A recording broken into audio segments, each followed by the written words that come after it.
This is a video of us cleaning the drone for spray painting, showing it to our visiting customers from Japan.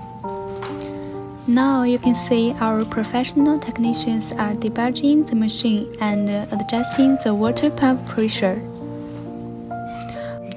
Now you can see the drone taking off and getting ready to start spraying.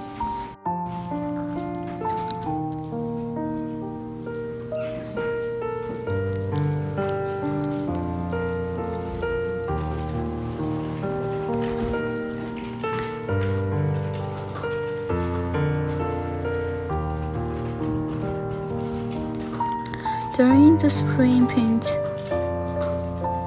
you can see that our drone can spray paint from a long distance and the spraying effect is very good.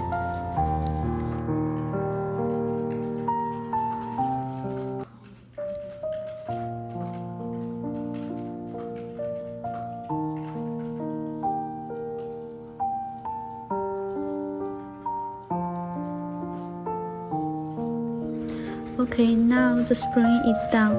You can see the difference between the upper and the lower pieces.